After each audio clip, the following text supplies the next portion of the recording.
ہمارا کام کیا ہے؟ ہم نے فالو کرنا ہے حسین کے راستے کو، نہ کہ حسین کے نام پہ ہم نے ماتم کرنے ہیں. حسین کا راستہ کیا ہے جس کو ہم نے فالو کرنا ہے؟ اب میں چند چیزیں آپ کو بتاتا ہوں. سب سے پہلا سبق جو ہمیں کربلا میں ملتا ہے کہ عزت اور دین، ایک طرف دنیا ہے. دیکھو اگر حضرت حسین رضی اللہ تعالیٰ عنہ ابن زیاد کے ہاتھ پہ جا کے بیعت ہو جاتے، آپ کیا سمجھتے ہو بے تحاشا مال و دولت حضرت حسین پہ خرچ نہیں کرتا کیا وہ؟ جب ایک بڑا آدمی کسی کے ہاتھ پہ بیعت ہوتا ہے تو اس کو بھی تو فائدہ ہوتا ہے نا اس سے. اور کیا حضرت حسین کو یقین نہیں تھا کہ کربلا میں شہید ہو جاؤں گا؟ فتح اور نصرت کی اسباب کی دنیا میں کوئی امید نہیں تھی، مگر آپ نے اہل بیت کو کربلا میں رسوا کرنے پر عزت کی موت کو ترجیح دی ہے.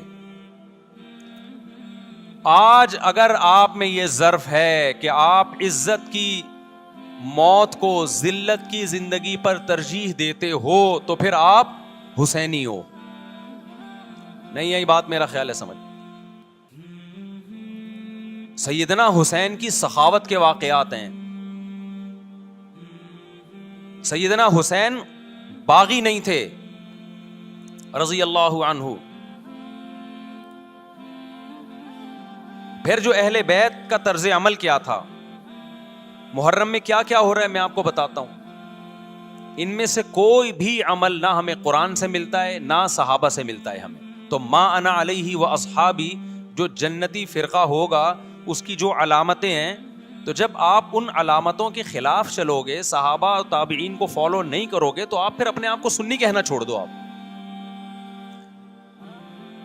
بتاؤ مجھے اسلام میں کوئی مہینہ منحوس ہے؟ بولو نا، کوئی مہینہ منحوس ہے؟ تو آپ محرم کو منحوس کیوں کہتے ہو؟ لوگ مجھے کہتے ہیں مفتی صاحب فرقہ واریت پھیلا رہے ہیں. دیکھو فرقہ واریت جب پھیلا رہا ہوں جب میں کسی فرقے کے خلاف آپ کو کر رہا ہوں.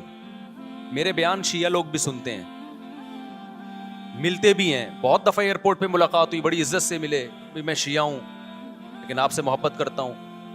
یہاں مسجد میں بھی آتے ہیں. میں نے کبھی کسی پہ طنز نہیں کیا. اس لیے میں بار بار کہتا ہوں جو شیعہ کا مذہب ہے اس کو کرنے دو. وہ سبیلے لگاتے ہیں، آپ ان کو مت چھیڑو، جا کے تنگ نہ کرو ان کو. وہ ماتم کرتے ہیں، آپ ان کو مت چھیڑو. وہ نوحے کرتے ہیں، وہ نوحے پڑھتے ہیں، آپ ان کو مت چھیڑو. لیکن آپ اپنی پوزیشن واضح کرو کہ آپ شیعہ ہو یا آپ سنی ہو. آپ تو ایک طرف ہو جاؤ نا.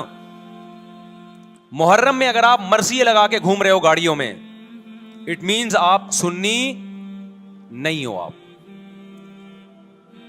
نبی صلی اللہ علیہ وسلم کی حدیث ہے ہمارے پاس، ہم اہل سنت والجماعت ہیں، ہم سنت کو فالو کرتے ہیں. تو سنت کیا کہتی ہے؟ میتوں پہ گریبان چاک کرنا، میتوں پہ چیخ و پکار کر کے رونا. آپ نے فرمایا لیس منا، وہ ہم میں سے نہیں ہے. اور اس عمل پہ آپ صلی اللہ علیہ وسلم نے لعنت فرمائی ہے. لوگ کہتے ہیں حسین کی یاد میں رونا نبی کی سنت ہے. نبی صلی اللہ علیہ وسلم کو جب جبریل نے بتایا کہ حسین شہید ہوں گے، آپ روئے اس لیے کہ اس وقت آپ کو یہ خبر ملی تھی. لیکن کیا ہر محرم میں آپ نے رونے کا پروگرام کیا ہے؟ یا صحابہ کو بیٹھ کے باقاعدہ رلایا ہے آپ نے؟ کیا ہو گیا بھائی؟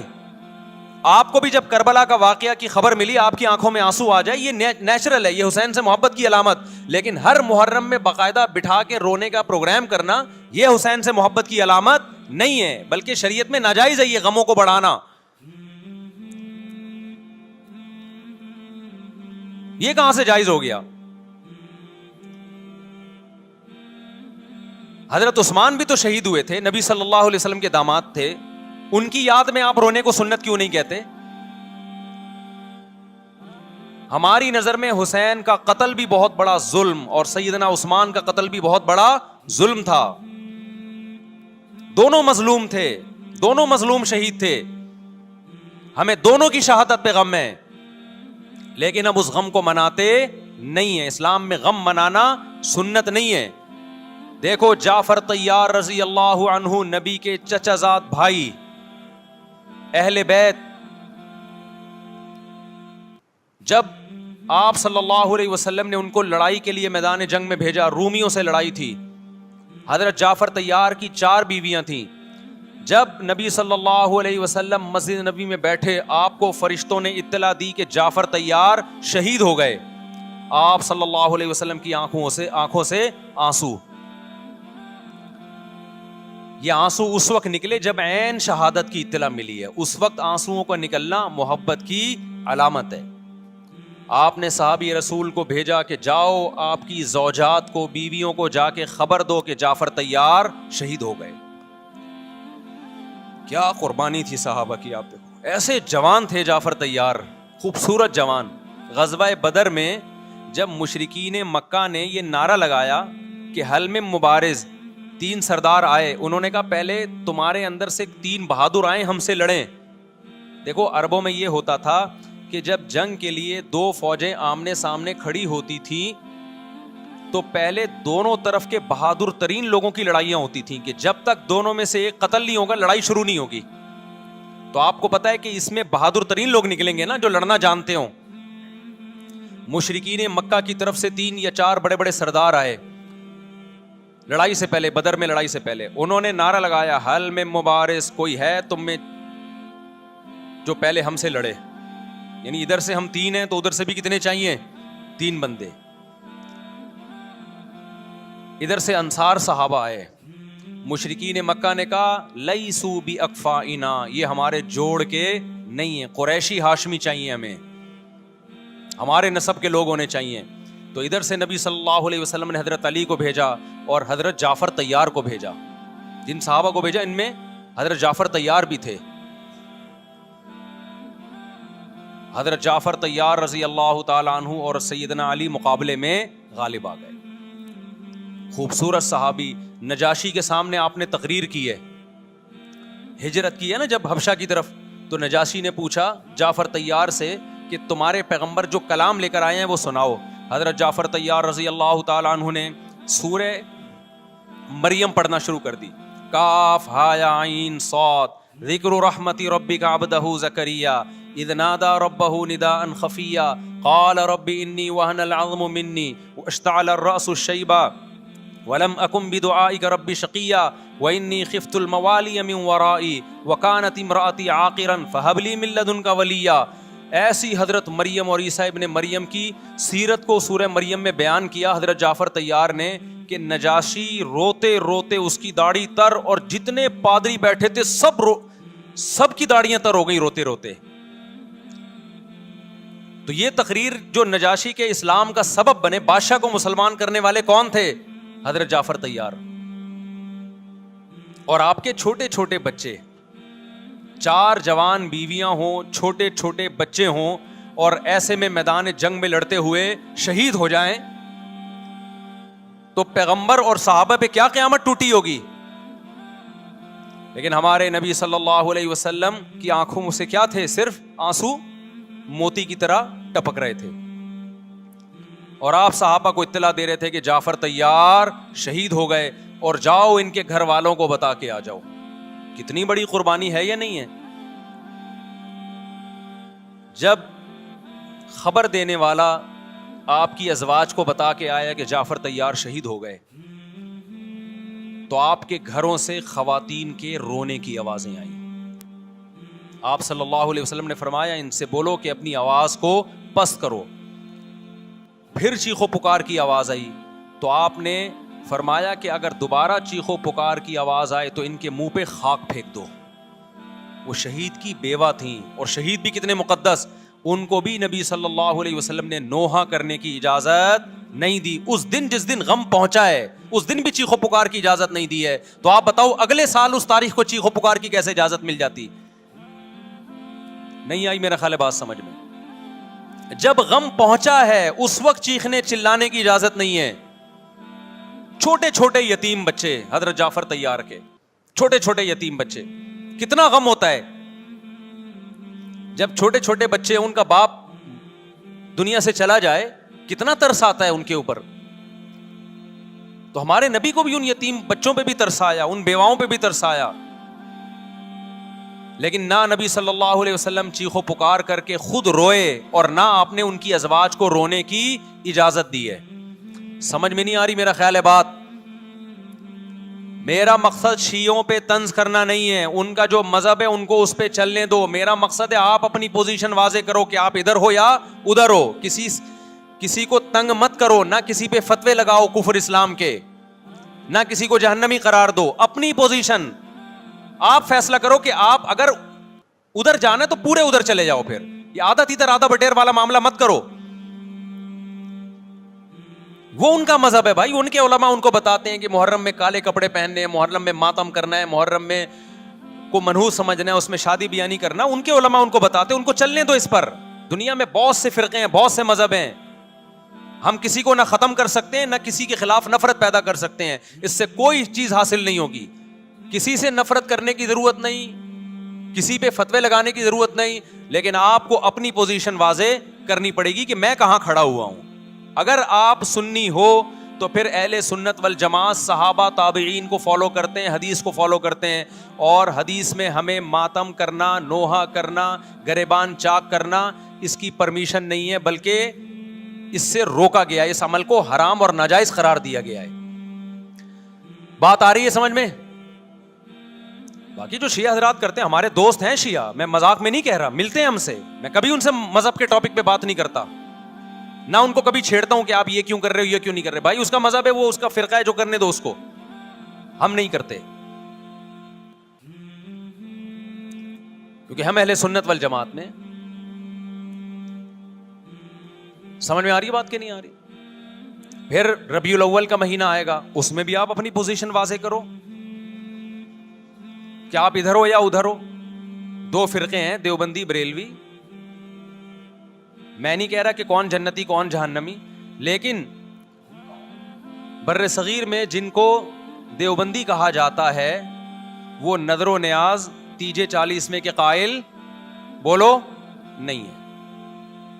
یہ ان کی کتابوں میں لکھا ہوا ہے, وہ اس کے قائل نہیں. اگر کوئی بزرگ ان میں قائل گزرا بھی ہے تو وہ اس کا ذاتی تفرد ہے, اس کو علماء نے فالو نہیں کیا, اس کو ان کی اجتہادی غلطی قرار دیا ہے. ربیع الاول میں جلوس نکالنا یا مزار بنانا یا مزاروں پہ جانا اس نیت سے کہ وہاں جا کے ہم کوئی قوالی پڑھیں گے یا کچھ بھی, ہمارے ہاں قبرستان جانا صرف اس لیے ہے کہ آخرت کی یاد تازہ ہو, بس. اس کے علاوہ اور کوئی کانسیپٹ نہیں ہے. ہمارے ہاں قبر ایک بالش سے زیادہ اونچی بنانا جائز بولو نا نہیں ہے. قبر پکی کرنا جائز نہیں ہے. تیجے 40 میں کرنا جائز بولو نہیں. آج ایک صاحب آئے, کہنے لگے میری ساس کا 40واں ہے, فجر میں کہنے لگے مجھے, کہہ رہے میں نہیں گیا تو بڑا مسئلہ ہو جائے گا. میں نے کہا بھائی ایک فیصلہ کرو, گرین چینل یا وائٹ چینل, ایک طرف ہو جاؤ بھائی, کیونکہ وائٹ چینل میں یہ جائز نہیں ہے, نہ 40واں ہے نہ تیجا ہے. اب لوگ مذاق اڑاتے ہیں, مر گیا مردود نہ فاتحہ نہ درود.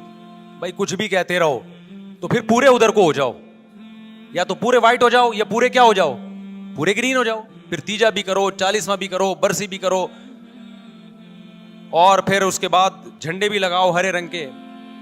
میں نہیں کہہ رہا دیوبندی صحیح ہے یا بریلوی صحیح ہے, دیکھو میں یہ بحث نہیں کر رہا, میری بات کو غلط نہ لے کے جانا. میں کہہ رہا ہوں آپ اپنی پوزیشن واضح کرو, صحیح غلط تو اگلا مرحلہ ہے. آپ کیا ہو, آپ کو تو یہی نہیں پتا چل رہا. آپ ربیع الاول میں ہرے جھنڈے لے کے گھوم رہے ہو, رمضان میں آپ وائٹ چینل بنے ہوئے ہو, محرم میں آپ بلیک چینل بنے ہوئے ہو, تو پتہ ہی نہیں چل رہا تو ہے کیا بھائی. جب 73 فرقوں میں ایک جنتی ہے تو ایک کو فالو کرو نا, جس کو جنتی سمجھتے ہو. اگر آپ سمجھتے ہو کہ بلیک چینل یا شیعہ فرقہ جنتی ہے تو پورے شیعہ ہو جاؤ بھائی. اگر آپ سمجھتے ہو بریلوی فرقہ جنتی ہے تو پورے بریلوی ہو جاؤ. تو جس کو سمجھتے ہو وہ بن جاؤ, لیکن پورے بنو, ادھورے مت بنو, آدھا آدھا نہ لو. بات سمجھ میں آ رہی ہے؟ میں پھر بتا رہا ہوں, نہ میں کسی کو جنتی کہہ رہا ہوں نہ جہنمی. میں یہ نہیں کہہ رہا دیوبندی جنت میں جائیں گے یا بریلوی جائیں گے یا شیعہ جائیں گے, یہ تو اللہ فیصلہ کرے گا. ہم تو وہ کریں گے جو ہماری کھوپڑی میں آ رہا ہے. ہماری کھوپڑی میں یہ آ رہا ہے کہ جس کو بھی کرو تو ایک کو کرو پورا, تاکہ ایک طرف ہو جاؤ. آدھے تیتر آدھے بٹیر مت بنو آپ, اور دوسرے کو چھیڑو بھی نہیں, چھیڑنے کی بھی ضرورت نہیں ہے. کوئی جو کر رہا ہے کہ بھائی اس کا مذہب ہے. دیکھو ہندو مندر میں جاتا ہے نا, ہماری رائے کے مطابق صحیح کر رہا ہے, غلط کر رہا ہے, غلط کر رہا ہے, لیکن ہم چھیڑتے ہیں کیا؟ اسلام نے اجازت دی اس کو چھیڑنے کی کہ ہندو جا رہا ہے اس کو پکڑ کے لا, کیوں جا رہا ہے بھائی؟ اسلام بولا ہے بھائی لکم دینکم ولی دین, تمہارے لیے تمہارا دین, ہمارے لیے ہمارا دین. لا اکراہ فی الدین, دین میں زبردستی نہیں ہے, جو کر رہا ہے اس کو کرنے دو. تبھی اسلامی تاریخ میں کوئی ایک مندر بھی ہمارے علم میں نہیں ہے کہ اس میں ہندوؤں پہ پابندی لگی ہو کہ مندر نہیں جا سکتے. جب تک اسلامی حکومتیں رہی ہیں, ہندوستان میں 1000 سال مسلمانوں نے حکومت کی ہے, اگر ہندوؤں کو مندر جانے سے روک دیتے تو آج یہ مندر ختم ہوتے. اسلامی حکومت جب ختم ہوئی ہے تو بھی مندر, لاکھوں کی تعداد میں مندر تھے. اسلام مسجد جانے کا حکم دیتا ہے یا چرچ جانے کا؟ بولو. مسجد. چرچ جانے کو غلط سمجھتا ہے کیونکہ وہاں غیر اللہ کی, عیسیٰ ابن مریم کی عبادت ہو رہی ہے. لیکن کیا اسلام آپ کو پرمیشن دیتا ہے کہ کوئی عیسائی چرچ جا رہا ہو تو آپ اس کو روکو کہ تو کیوں جا رہا ہے بے, مسجد میں آ؟ اجازت دیتا ہے؟ یا اسلام یہ کہتا ہے کہ اس سے بدتمیزی شروع کر دو آپ؟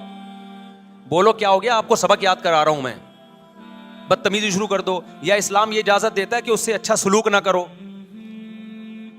قطعاً اجازت نہیں, بلکہ قرآن تو کہہ رہے ہیں ان اللہ یحب المقسطین, جو غیر مسلم تم سے لڑ نہیں رہے میدان جنگ میں, ان سے تمہیں اچھا سلوک کرنا پڑے گا, کیونکہ اللہ اچھا سلوک کرنے والوں کو پسند کرتا ہے. صحابہ کرام غیر مسلموں کو بھی ہدیے دیا کرتے تھے, نبی صلی اللہ علیہ وسلم نے یہودیوں کو بھی ہدیے دیے.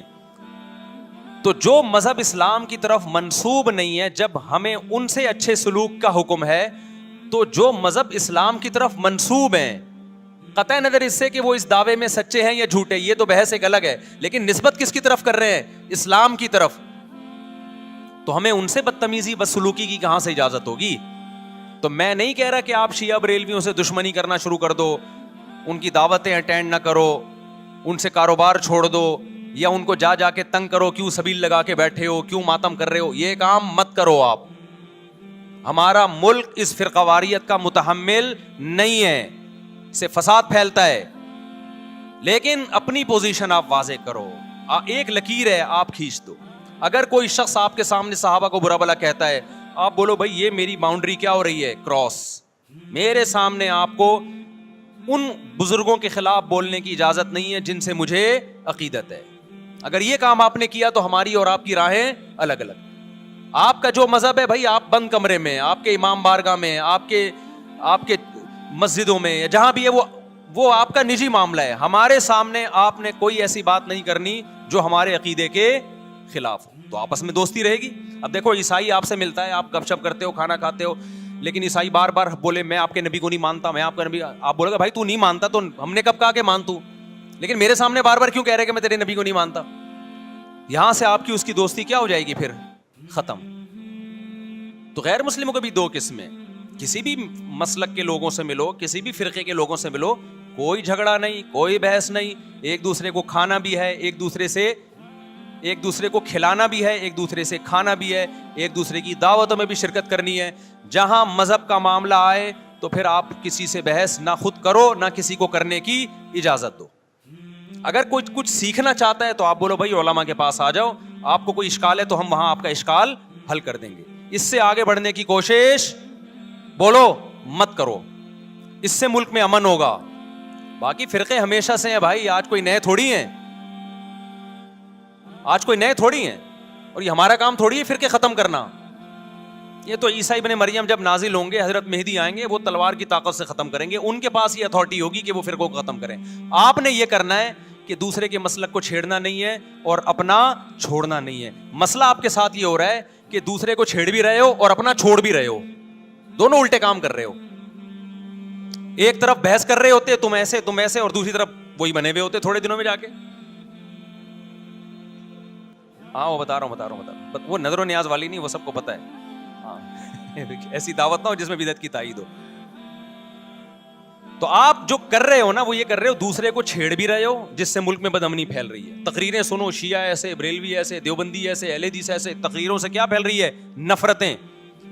اور پھر محرم میں آپ خود شیعہ بنے ہوئے ہوتے ہو, ربیع الاول میں آپ گرین چینل بنے ہوئے ہوتے ہو, اور رمضان میں آپ وائٹ چینل بنے ہوئے ہوتے ہو. سعودی عرب میں سارے وائٹ ہو جاتے ہیں, جا کے سعودی عرب جو بھی جاتا ہے سارا وائٹ چینل. پیغمبر کی قبر پہ کوئی دھمال نہیں, کوئی قوالیاں نہیں, وہاں کھڑے ہوں گے تمیز سے سلام پیش کر کے آگے نکل جائیں. وہاں کوئی چیخو پکار نہیں, وہاں جا کے سارے کیا ہو جاتے ہیں؟ وائٹ, کیونکہ وہاں حکومت کا ڈنڈا ہے. ٹھیک ہے, تو گورنمنٹ کے پاس تو یہ اختیار ہے بھائی ڈنڈا چلائے, ہمارے پاس یہ اختیار نہیں. ہم تو تمیز سے بات کریں گے, سمجھائیں گے, محبتیں پھیلائیں گے, کیونکہ جب عوام ڈنڈا چلاتی ہے تو اس سے اصلاح کم اور فساد زیادہ ہوتا ہے. تو میں بار بار کہہ رہا ہوں بھائی دوستیاں رکھو, کوئی دفتروں میں شیعہ سنی لڑائی نہ ہونے دو, یہ غلط ہے. محبتیں پھیلاؤ لیکن مسلک کو چھوڑنا نہیں ہے. جب کوئی آپ سے کہے محرم میں یہ کام کرو, بولو بھائی ہم چونکہ اہل سنت والجماعت میں سے ہیں, ہم چونکہ سنی ہیں, لہذا ہمارے ہاں کوئی مہینہ ہمارے مذہب کے مطابق منحوس نہیں ہے. پھر کوئی آپ کو اصرار کرے نہیں یہ نہیں یہ نہیں ہے, آپ بولو بھائی ہم تم پہ اپنا مسلک تھوپ رہے ہیں کیا؟ تم جلوس نکالتے ہو, تم ماتم کرتے ہو, ہم تو نہیں تمہیں روکتے آ کے, بلکہ گورنمنٹ تمہیں تحفظ دیتی ہے, سیکیورٹی دیتی ہے گورنمنٹ تمہیں. تو جب ہم اپنا مسلک تم پہ نہیں تھوپتے تو تم اپنا مسلک ہم پہ کیوں تھوپ رہے ہو بھائی؟ تو ہم محرم میں بھی شادی کریں گے, ربیع الاول میں بھی کریں گے, سفر میں بھی کریں گے, رمضان میں بھی کریں گے. ہم نے تو 4 کرنی ہے, ہم مہینوں کے حساب سے شروع کر دیں تو پھر ہمارے تو بڑے مسئلے ہو جائیں گے بھائی. سمجھ میں آ رہی ہے بات کہ نہیں آ رہی؟ حضرت جعفر طیار اہل بیت میں سے تھے, کتنی زوجات تھیں؟ 4 تھیں. حضرت علی کی کتنی تھیں ایک وقت میں؟ حضرت فاطمہ کے دنیا سے جانے کے بعد 4 تھیں. یہ بھی ہے سنت میں, نکاح کو فروغ دو, یہ اہل بیت کا طریقہ ہے تاکہ سوسائٹی میں زنا کم ہو, بیوہ طلاق یافتہ عورتوں کو ٹھکانہ ملے. خیر, تو اب میں بات سمیٹ کے ختم کر رہا ہوں. لوگ کہتے ہیں محرم میں ہم نکاح کیوں کریں بھائی, فرض واجب تو نہیں ہے نا, چلو حرام نہیں ہے لیکن فرض بھی تو نہیں ہے نا. لوگ یہ بھی کہتے ہیں, دیکھو جب قرآن نے کسی چیز کو حلال قرار دیا ہو نا, تو قرآن اس کو پسند نہیں کرتا کہ آپ عملاً اس کو حرام کر دو. دیکھو مشرکین مکہ کیا کرتے تھے, بتوں کے نام پہ جانور چھوڑتے تھے, پھر ان کا گوشت نہیں کھاتے تھے. اللہ نے فرمایا کہ تم نے ایک خدا کی حلال کردہ چیز کو کیسے حرام کر دیا تم نے. نبی صلی اللہ علیہ وسلم نے قسم اٹھائی میں شہد نہیں کھاؤں گا. آپ نے فرمایا لما تحرم ما احل اللہ لک, اے نبی جو چیز اللہ نے آپ کے لیے حلال کر دی آپ کیسے اپنے اوپر حرام کر رہے ہیں. اس سے پتہ چلتا ہے کہ اگر آپ محرم میں نکاح کرنا چاہتے ہیں لیکن آپ یہ سوچ کے ڈیلے کر دیتے ہیں کہ بھائی اس مہینے میں لوگ نکاح کو برا سمجھتے ہیں, تو یہ ڈیلے کرنا آپ کے لیے ناجائز ہوگا. کیونکہ لما تحرم ما احل اللہ لک, اللہ نے جس چیز کو تمہارے لیے حلال کیا تم نے کس دلیل کی بیس کے پر اپنے اوپر پابندی لگائی ہے اس پر. ایک تو ہے نا کسی کو شادی کا خیال ہی سفر میں آ رہا ہے, ربیع الاول میں آ رہا ہے, وہ تو ایک الگ بات ہے, لیکن اس کا نکاح محرم میں ہونا تھا.